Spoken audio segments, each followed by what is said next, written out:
अस्सलाम वालेकुम, this is Aizal Ahmed and welcome to horror discussions.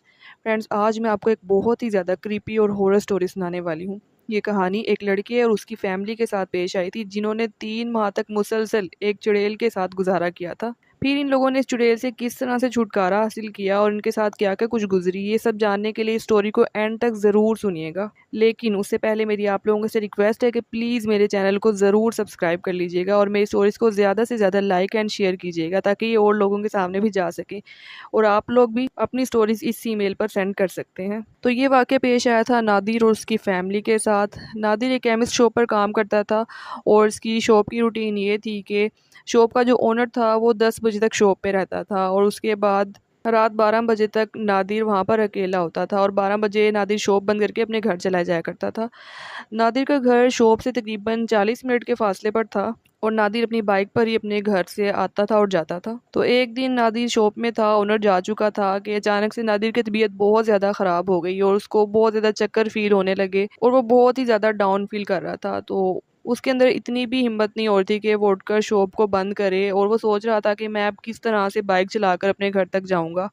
तो फिर उसने सोचा कि मैं जब तक मेरी तबीयत ठीक नहीं होती है मैं शॉप में ही रहता हूँ, और उसने जो शॉप का ओनर था उसे फ़ोन किया और फ़ोन करके कहा कि मेरी तबीयत कुछ बहुत ज़्यादा ख़राब है, अगर आप मुझे इजाज़त दें तो मैं शॉप का जो शटर है उसको डाउन कर देता हूँ और मैं खुद अंदर शॉप के बैठा रहता हूँ। जब मेरी तबीयत ठीक हो जाएगी तो मैं चला जाऊँगा। तो उस ओनर ने कहा ठीक है, तुम ऐसा ही करो। तो नादिर ने शॉप का शटर डाउन कर लिया और कुछ पेन किलर्स वगैरह खाई और उसके बाद वहाँ पर जो बेंच वगैरह होते हैं उसके ऊपर वो लेट गया। थोड़ी देर में नादिर की आंख लग गई और वो सो गया। अब 2 बजे के करीब उसकी आंख खुली और उसको अब अपनी तबीयत कुछ ठीक महसूस हो रही थी। तो उसने सोचा कि मैं अब अपने घर चला जाता हूँ।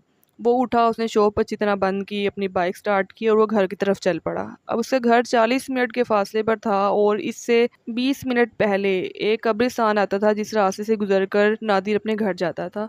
अब नादिर जब जा रहा था घर, उस कब्रिस्तान वाले रास्ते के पास पहुंचा तो उसने देखा कि दूर से एक बूढ़ी औरत सामने खड़ी है कब्रिस्तान के बाहर और वो ऐसे हाथ से इशारा करी जैसे वो लिफ्ट मांग रही हो। तो नादिर ने सोचा ये इस टाइम कौन हो रहा था जो यहाँ पर खड़ी होकर लिफ्ट मांग रही है। तो उसने सोचा हो सकता है कोई ज़रूरतमंद हो तो मैं इसको लिफ्ट दे देता हूँ। तो वो उस औरत के पास गया। अब जैसे ही उसने वहाँ जाकर अपनी बाइक स्टॉप की ना, वो औरत वहाँ से गायब हो गई। नादिर एकदम हैरान हो गया कि अभी तो ये औरत यहाँ पे खड़ी थी, अब अचानक से गायब कहाँ पे हो गई। खैर फिर उसने सोचा कि लगता है मेरी तबीयत कुछ ज़्यादा ही ख़राब हो गई है, मुझे वो चीज़ें नज़र आ रही हैं जो हैं भी नहीं, तो मैं जल्दी से घर जाता हूँ और घर जाकर मैं आराम करता हूँ। अब जब वहाँ से वो घर जाने लगा ना, तो उसको ऐसा फ़ील हो रहा था एकदम से जैसे उसकी बाइक ना बहुत भारी-भारी सी हो गई है। जैसे कोई पीछे बैठा हो, उसको इस तरह की चीज़ फ़ील हो रही थी। लेकिन जब उसने पीछे देखा तो पीछे कोई भी नहीं था, तो उसने सोचा कि हो सकता है मेरी बाइक कुछ ख़राब हो रही हो, तो अब मैं सुबह इस बाइक को भी चेक करवा लूँगा कि इतनी भारी क्यों चल रही है। अब यही सोचता वो घर की तरफ गया और वो घर पहुँच गया। अब जब वो घर पहुँचा तो घर में सब लोग ऑलरेडी सो चुके थे। नादिर का जो रूम था वो स्टेयर्स से ऊपर था, तो नादिर अपने रूम की तरफ जाने लगा। अब जब वो अपने रूम की तरफ जा रहा था ना, उसको ऐसा फ़ील हो रहा था जैसे कोई ना उसको पीछे फ़ॉलो कर रहा है, तो वो एकदम से रुक गया। उसने पीछे देखा, पीछे कोई भी नहीं था, लेकिन उसको मुसलसल अपने फुटस्टेप्स के साथ किसी और के फुटस्टेप्स की भी आवाज़ आ रही थी। उसको ऐसा लग रहा था कोई उसको फ़ॉलो कर रहा है, लेकिन उसने इस चीज़ को भी ध्यान नहीं दिया और वो अपने रूम की तरफ चला गया। अब नादिर के रूम के बाहर उसने ना एक बहुत बड़ा केज रखा हुआ था जिसके अंदर उसने पेट्स रखे हुए थे। उसको पेट्स बहुत पसंद थे, इसलिए उसने उस केज में बहुत सारे पेट्स रखे हुए थे। तब जैसे ही नादिर अपने रूम के पास पहुंचा ना, तो वो पेट्स जो सो चुके थे वो एकदम उठ गए और वो बहुत शोर मचाने लगे। तो नादिर ने कहा इनको क्या हो गया? तो उसको लगा कि हो सकता है मैंने कुछ शोर कर दिया हो जिसकी वजह से ये उठ गए हैं और इस तरह से शोर मचाने लग गए हैं। तो अब नादिर अपने रूम में चला गया और जाकर अपने बेड पे लेट गया। लाइट्स उसने ऑफ कर दी। अब जब वो लेटा और उसको तबीयत भी उसकी ख़राब थी, तो उसको जल्दी नींद आ गई। उसके सोने के बाद अभी 10 से 15 मिनट गुजरे थे कि उसको एकदम से ऐसा फ़ील हुआ जैसे ना कोई उसके बेड पे आके बैठ गया। अब नादिर का जो बेड था ना वो भी काफ़ी पुराना था और जब भी उस पे कोई बैठता था या लेटता था ना, तो बेड में से एक अजीब सी आवाज़ आती थी। तो नादिर को ऐसा फ़ील हुआ जैसे कोई इसके बेड पे आके लेटा और बेड से एक आवाज़ भी आई अजीब सी। अब अंधेरा फुल था, उसको कुछ भी नज़र नहीं आ रहा था, तो उसने साइड मोड़ कर देखा तो उसको ऐसे लग रहा था जैसे ना उसके पास कोई लेटा हुआ है।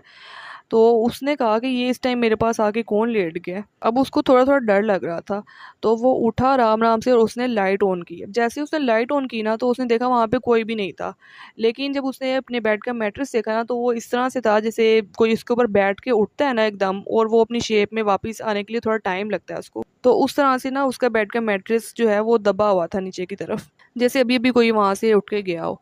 अब नादिर ये देखकर बहुत ज़्यादा डर गया कि ये कौन था यहाँ पर। तो वो उसको काफ़ी देर तक नींद नहीं आई, उसने लाइट भी ऑफ नहीं की और वो बैठ के सोचता रहा कि आखिर ये मेरे साथ हो क्या रहा है। खैर उसकी कुछ देर के बाद उसको नींद आ गई और वो सो गया। अब जब वो सोकर सुबह उठा ना तो उसकी पूरी बॉडी में एक अजीब सी पेन हो रही थी, स्पेशली उसके शोल्डर्स में बहुत ज़्यादा पेन हो रही थी, उसको बहुत भारीपन फील हो रहा था। वो उठा अपने रूम से बाहर गया और जब वो रूम से बाहर गया ना तो वो देखकर हैरान रह गया कि जो उसका केज था जिसमें बर्ड्स थे, उसके 2 से 3 बर्ड्स वहाँ पर मरे हुए थे। अब वो बहुत ज़्यादा परेशान हुआ कि इनको क्या हो गया, रात में तो ये सब ठीक थे, अचानक से कैसे मर गए। खैर वो तैयार हुआ और तैयार होकर वो अपनी शॉप पे चला गया वापस। अब जब वो शॉप में गया तो पीछे से उसके जो घर वाले थे, उसकी अम्मी, उसकी बड़ी बहन थी, इन लोगों को घर में कुछ अजीबो-गरीब एक्टिविटीज़ नज़र आने लगीं। जैसे कि उनको ऐसा लग रहा था जैसे कोई इनके आगे से गुज़र रहा है, कोई पीछे से गुज़र रहा है, कुछ शैडो उनको नज़र आ रही थी और उसके अलावा उनको नादिर के रूम में से मुसलसल कुछ आवाज़ें आ रही थी जैसे नादिर अपने रूम में ही हो। तो उनके साथ ही सब कुछ हो रहा था। जब नादिर वापस आया तो उन लोगों ने नादिर को सब कुछ बताया कि हमारे साथ ना आज ऐसा कुछ हुआ है। तो नादिर ने उनको कुछ भी नहीं कहा, उसको खुद भी अब डर लग रहा था कि मेरे साथ भी रात में ऐसा कुछ हुआ है, तो ये सब कुछ क्या हो रहा है। तो इन सबको ऐसा लगा जैसे किसी ने इनके ऊपर कोई जादू वगैरह कर दिया और इस तरह की कोई चीज़ हो रही है इनके साथ। अब नादिर इसी परेशानी में जब अपने रूम में गया ना वापस, तो उसने देखा कि उसकी कबर्ड खुली हुई है, उसकी रूम की जो चीज़ें हैं वो बिखरी हुई हैं।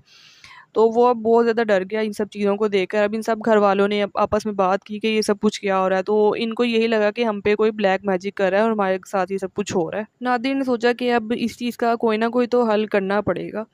तो उसने इंटरनेट पे सर्च किया और उसने एक आमिल का फ़ोन नंबर लिया, उसने उनको फ़ोन किया। अब फ़ोन करने के बाद उसने सारी सिचुएशन बताई कि इस तरीके से हमारे साथ हो रहा है, हमारे घर में चीज़ें। तो उस आमिल ने नादिर से कहा कि तुम मुझे अभी के अभी 20,000 रुपए सेंड कर दो इस नंबर पे, तो मैं कुछ चीज़ें लेनी है ज़रूरी, वो चीज़ें लेकर मैं तुम्हारे घर कल सुबह आऊँगा। तो नादिर ने वो उसको पैसे सेंड कर दिए। अब अगले दिन नादिर ने शॉप से छुट्टी ले ली और वो इंतज़ार करता रहा कि वो आमिल आए कब आए, लेकिन दोपहर हो गई, वो आमिल अभी तक नहीं आया। अब नादिर ने उसको फ़ोन करना शुरू किया। जब नादिर ने उसे फ़ोन करना शुरू किया तो वो फ़ोन ही नहीं उठा रहा, उसका फ़ोन बंद जा रहा है।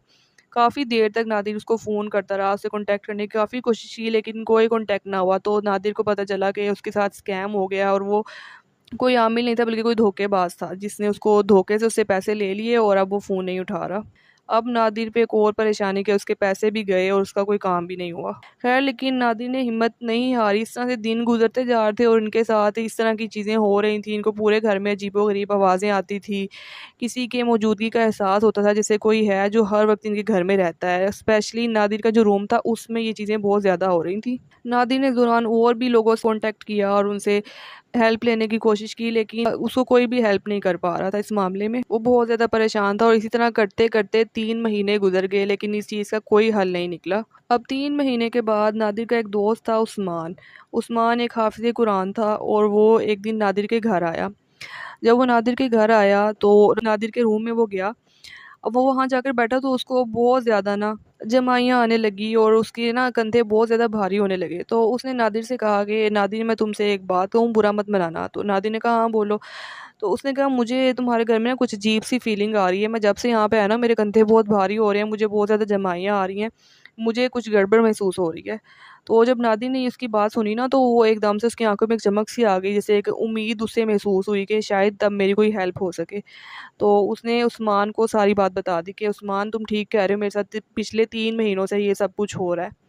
तो उस्मान ने कहा ठीक है तुम फ़िक्र मत करो, मेरे उस्ताद हैं, वो रूहानी इल्म करते हैं और वो इन चीज़ों का इलाज जानते हैं। तो मैं तुम्हें उनके पास ले चलता हूँ, तुम उनसे सारी बात करो और वो इसका ज़रूर कोई ना कोई हल बताएँगे। तो उस्मान नादिर को उनके पास ले गया। अब अगले दिन वो नादिर के घर आए और उन्होंने इसके बारे में इस्तिखारा वगैरह किया नादिर के रूम में बैठ के। तो उनको पता चला कि यहाँ पर एक चुड़ैल है जो इनके घर पे कब्ज़ा करना चाहती है और उन्होंने नादिर से पूछा कि तुम कब्रिस्तान के बाहर से गुज़रे थे और वहाँ पर तुम्हें एक औरत नज़र आई थी, ऐसा कुछ हुआ था तुम्हारे साथ? उसने कहा हाँ, मेरे साथ ऐसा तो हुआ था अभी।